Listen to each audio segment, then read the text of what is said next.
വിജയുടെ TVK എന്ന് പറയുന്ന പാർട്ടി കേരളത്തിൽ രൂപീകരിക്കാൻ പോകുന്നു. അതിൽ ഞങ്ങൾ അംഗത്വമാകാൻ തയ്യാറാണ് എന്നൊക്കെ പറഞ്ഞുകൊണ്ട് നിരവധി ആളുകൾ, കൂടുതലും യുവതിയുവാക്കളായ ചെറുപ്പക്കാരായ ആളുകളാണ്, അവർ താല്പര്യം പ്രകടിപ്പിക്കുന്ന കുറേ കമൻറ്റുകളും പോസ്റ്റുകളും ഒക്കെ കാണാൻ സാധിക്കുന്നുണ്ട്. നോക്കൂ, കോമൺ സെൻസ് എന്ന് പറഞ്ഞൊരു സാധനമുണ്ട്. ഈ TVK എന്ന് പറയുന്ന വിജയ് രൂപീകരിച്ച പാർട്ടിയായ TVK എന്ന് പറയുന്ന പാർട്ടിയുടെ അതിൻ്റെ ഫുൾ നെയിം എന്ന് പറയുന്നത് തമിഴക വെട്രി കഴകം എന്നാണ്.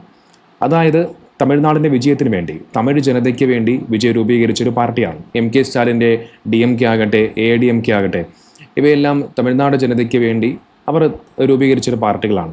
അതുകൊണ്ടാണ് അത് മറ്റ് സംസ്ഥാനങ്ങളിലൊന്നും കാണാൻ സാധിക്കാത്തത്. ഇപ്പോൾ നിങ്ങൾക്കറിയാം, ഇന്ത്യൻ നാഷണൽ കോൺഗ്രസ്, കമ്മ്യൂണിസ്റ്റ് മാർക്സിസ്റ്റ് പാർട്ടി, ആം ആദ്മി, BJP ഇവയെല്ലാം ദേശീയ പാർട്ടികളാണ്.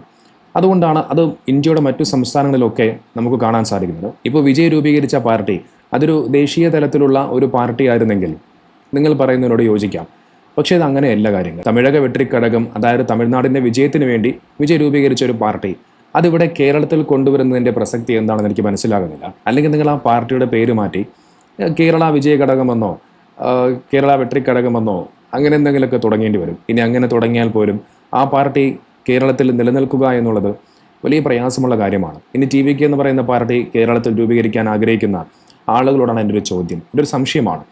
നമുക്കറിയാം, കേരളവും തമിഴ്നാടും തമ്മിൽ പലപ്പോഴായിട്ട് നിലകൊള്ളുന്ന വലിയൊരു കോൺഫ്ലിക്റ്റിന് കാരണമായി മാറുന്നൊരു പ്രശ്നമാണ് മുല്ലപ്പെരിയാർ ഡാം. മുല്ലപ്പെരിയാർ ഡാമിൻ്റെ ബലക്ഷയവുമായി ബന്ധപ്പെട്ടുകൊണ്ട് മറ്റു വിഷയങ്ങളിലൊക്കെ കേരളവും തമിഴ്നാടും മുമ്പും പല കാലകാലങ്ങളിലായി വലിയ രീതിയിലുള്ള പരസ്പര പ്രശ്നങ്ങൾ നേരിടുന്നുണ്ട്. ജയലളിതയുടെ ഭരണകാലത്ത് ഈ മുല്ലപ്പെരിയാർ ഡാമുമായി ബന്ധപ്പെട്ടുകൊണ്ട് അന്ന് വലിയ രീതിയിൽ കേരളവും തമിഴ്നാടും തമ്മിൽ പോരടിച്ചത് നമ്മളെല്ലാവരും കണ്ടതാണ്.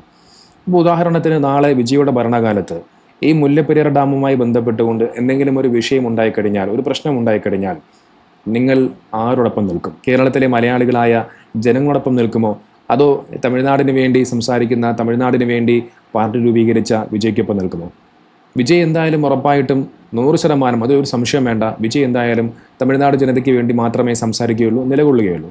അപ്പോൾ ആ വിജയ്ക്ക് വേണ്ടി ഇവിടെ കേരളത്തിൽ പാർട്ടി രൂപീകരിച്ച നിങ്ങളൊക്കെ ആരായി? നോക്കിയതൊക്കെ വിജയുടെ ഈ പാർട്ടിയുടെ പെട്ടെന്നുള്ള വിജയവും വിജയ് മുഖ്യമന്ത്രിയായി കണ്ടതിൻ്റെയൊക്കെ ഒരു ആവേശത്തിൽ ആളുകൾ പറഞ്ഞു പോകുന്ന കാര്യങ്ങളാണ്. നോക്കൂ, വിജയ് ഇപ്പോൾ ഭരണത്തിൽ വന്നതേ ഉള്ളൂ.